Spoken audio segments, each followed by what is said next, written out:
Primeiro livro dos Reis, capítulo 1, verso 12. O texto diz o seguinte: Vem, pois, agora e deixa-me dar-te um conselho, para que salves a tua vida e a de Salomão, teu filho. Meus queridos, essa fala aqui é do profeta Natan. Eu confesso a vocês que eu gosto muito de fazer o que eu vou fazer aqui agora. Falar sobre uns caras que às vezes a gente passa pela Bíblia e não dá nem importância para eles. Às vezes a gente não sabe nem que eles existem, mas ele está aqui. O profeta Natan era um homem que, além de servir a Deus, serviu também o rei Davi. Era um homem que trabalhava para Davi. E é um cara que quase não aparece na Bíblia. Ele vai aparecer a primeira vez no momento em que Davi queria construir um templo. Imagina a situação. Davi, no alto da sua ociosidade, não tinha nada para fazer, a terra estava em paz, estava tudo tranquilo. Ele vai, vou fazer um templo para Deus, vou fazer um negócio para Deus, porque olhou a casa dele, eu moro num templo de cedro, eu moro numa casa grande, ampla, num palácio, e Deus mora num tabernáculo, eu vou fazer um negócio para Deus. Aí sabe o que o profeta Natan faz? Vira para ele e fala assim: pô, é isso aí mesmo, vai por esse caminho, é por aí mesmo, faz o que está no teu coração.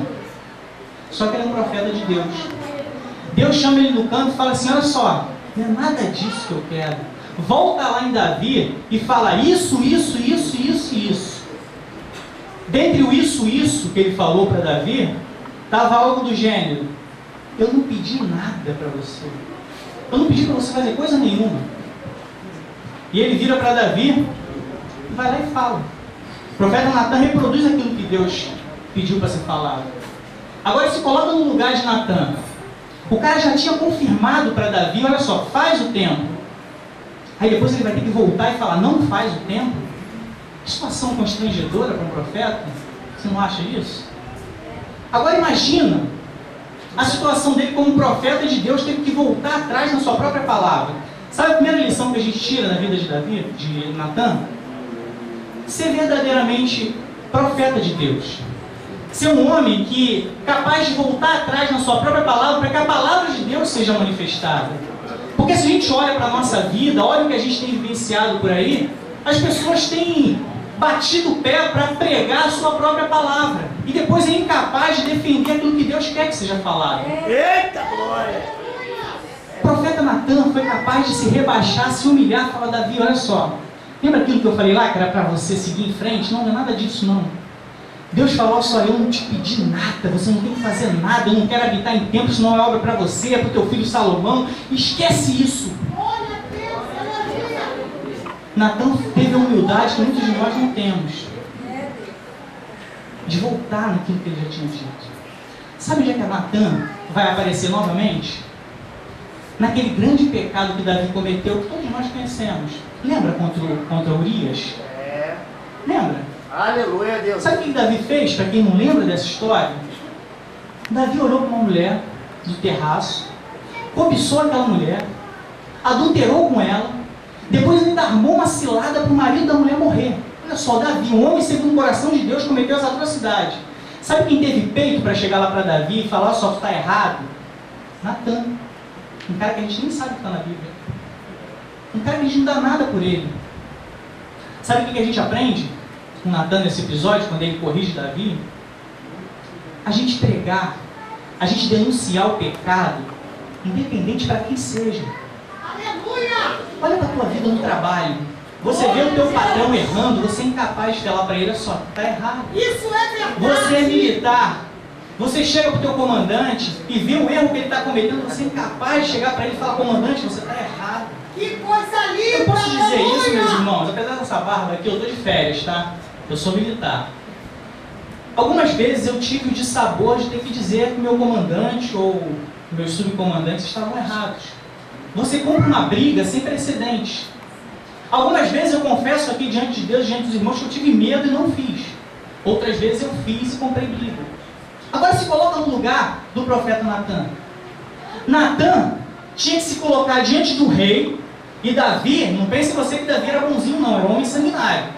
Era um homem, apesar de ter o coração de Deus ali no coração dele, era um homem que podia chegar e falar: mata esse cara aí, gostei muito de você, vou te matar por último.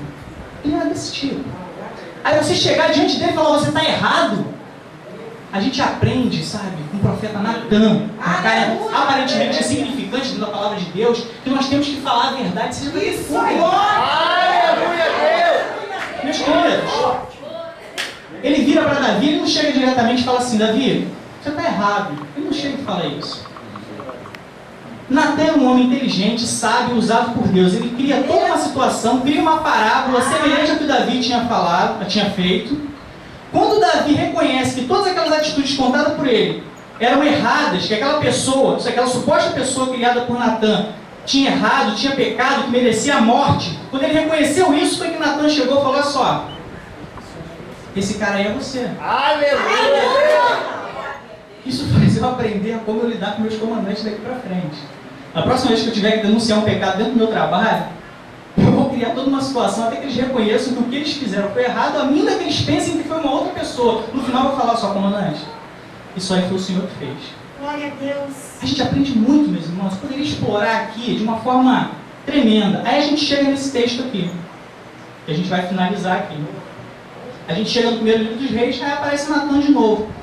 Vem, pois, agora e deixa-me dar-te um conselho para que salves a tua vida e a de Salomão, teu filho. Sabe para quem ele está falando isso aqui? Para a mãe de Salomão. O outro filho de Davi tinha armado toda uma situação para tomar o reino. Absalão já tinha feito isso com Davi uma vez, agora o outro filho, Adonias, faz a mesma coisa, toma o trono do rei. Aí Natan entra na jogada.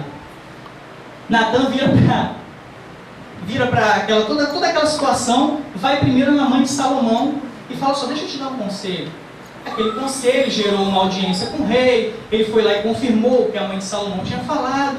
No fim das contas, se os irmãos quiserem ler a primeira Reis, não vou detalhar muito, porque eu tenho pouco tempo. No final das contas, Salomão teve o reino prometido, tanto por Deus como por Davi. Olha só a importância de Natan, meus irmãos. Um cara que a gente nem ouve falar, conseguiu contribuir para que a promessa de Deus se cumprisse. Agora olha para a tua vida, meu irmão.